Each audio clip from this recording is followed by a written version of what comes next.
you know, for us, we just love racing and competing, and you know, it was just awesome. We had a great week. Guys, what was it like out there today? It must have been a little surreal.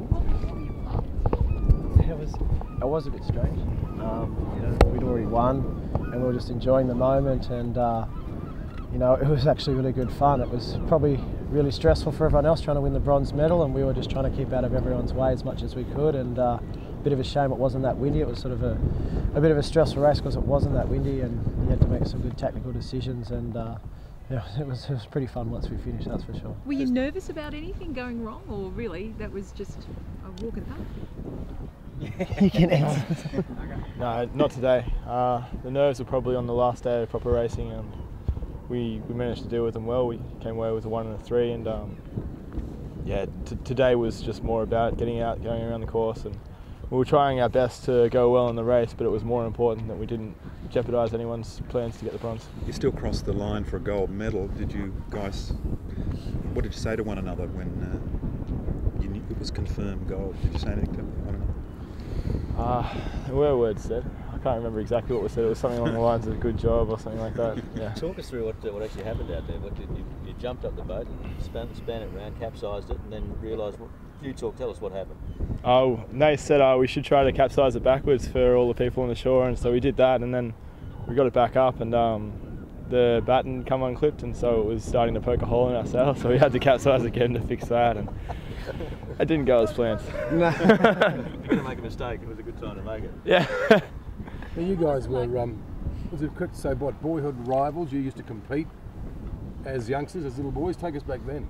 Yeah, we both learnt to sail at Wanji Sailing Club on Lake Macquarie, and you know, Ian was a few years younger than me, and his older brother was a few years older than me, and we were, you know, families were all sailing together there, and you know, a lot of the families that we grew up sailing with have come here to watch us sail this week, so it's been a special week for us. And you know, as we got older, we started, you know, racing against each other, you know, even more, and then we, you know, did a few events together and worked out. We sailed pretty well together, and you know, it's just great that, you know, after the last Olympics we're able to team up, and we've almost been unstoppable since then. What is it about Central Coast? Just kind of taken over Weymouth. Is that what it's felt like for you this week? It has, yeah. They've brought a massive Team Wanji banner with them, and every day there's more people just showing up from you know, all around Lake Macquarie, and it's just awesome to have that kind of support. We never you know, expected that kind of support, and we always know everyone's at home supporting us, but when they're actually here in person and you hear them cheering, it's just an amazing feeling, and you know, it's even better that we actually did the job and did everyone proud. What about Beijing? How was it just to put the ghost of that behind you now? Has it been said? Is it just the media bringing up Beijing? I can't go more than about 10 minutes without someone asking me about that. 5 questions. Yeah, it's you know, it is awesome. You know, like we went there with high hopes and walked away very disappointed, and you know, to come here and to win a gold medal and to kind of right the wrongs, and to now be in a position where Ian and I are gold medalists, and you know, we can start preparing again for the next one and try and get 2. So are they your plans? Are they your plans to stay with the 49ers? At this stage, yeah, we've you know, we're on a good thing, and we work well together, and our coach is unreal, and he the whole week he's been just going, oh, look after the equipment because we might need that again in 4 years and things like that. So yeah, you know, we'll be definitely looking to go to the games again. What about the beard? Is that coming off, or is it going to stay? It'll disappear pretty soon. Talk us through that. Is it a tradition or a superstition?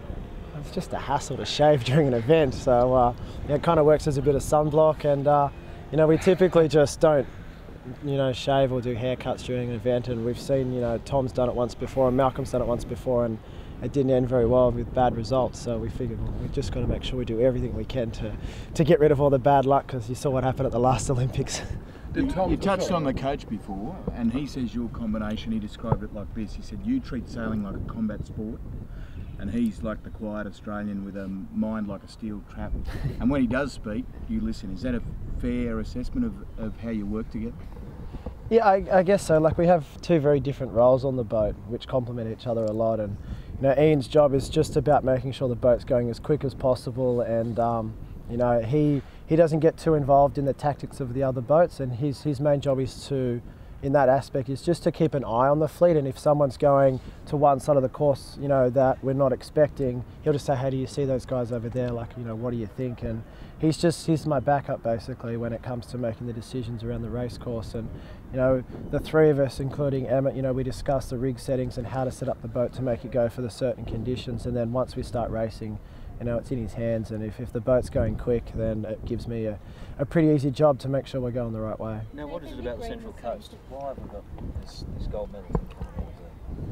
It's just a great spot for sailing, you know, like we've grown up living on Lake Macquarie sailing. Tom's grown up living, you know, in Gosford, and they're not the easiest place to sail. You know, there's a lot of wind shifts, and you know, it takes a lot of time to work out, you know, how to read the breeze on the water. And you know, we've been doing it since we're 5-10 years old, and you know, after a while you don't have to think about it, it just all comes naturally. And what's this going to do for Australian sailing? We're now matched in Sydney's result, 2 golds. I mean, looking like we're going to get a third. Well, we're going to go pretty well anyway, I should say.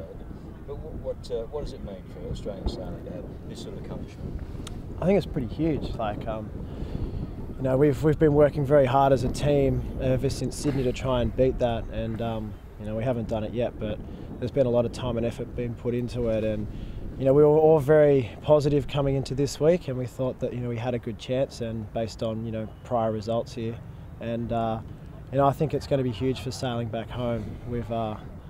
We've basically come and delivered what we've been, you know, saying we were going to do for a long time, and I just hope that, you know, it encourages a lot of people to get into the sport. It's often spoken as a rich man's sport, and I'm pretty sure if you ask anyone in the team, it's definitely not the case. We do it for the love of the sport, and that's what you know, the Olympics is all about. I bet Tom's win on Monday really set up. It would have given the whole team a real charge, to get that success for a young fellow who's obviously a very popular bloke, and he had the disappointment too. But to come to start the week off like that would have been great, Yeah. Sure. Tommy's win was a motivating factor for everyone in the team, I'd say. He's dominated the class for 7 years now, and he had an unfortunate event in Beijing, but I was saying yesterday, and I'll stand by it, and if anyone in Australia deserves a gold medal, that bloke does. Ian, do you realise that you blokes and Slingsby and maybe whatever else comes here is not going to be able to, not just going to be a boost for your sport, but you may have saved some highly paid Olympic officials their jobs? We haven't really been thinking about that. At the end of the day, we're over here to do our job, and it's good that we've come away with a couple of medals in the sailing arena. But yeah, I'm sure Australian sport will be fine. How are you going to celebrate, boys? How are you going to celebrate? That he thought that what happened here with the sailors was great for the rest of the team. Do you feel like it's had a ripple effect with the rest of the Australian team in some way? Yeah, well, we've got a few medals yesterday, and we got 2 more gold medals yesterday, and you know, I don't know if, you know, our results are going to have any impact on anyone else in the team. Everyone's obviously doing as hard as they can and trying their best, and you know, but it is great to see that some gold medals are finally starting to come in, and we're just sure. Yeah, it's all because of us, sure. You guys don't often, you wouldn't get the chance to see any other Olympic events.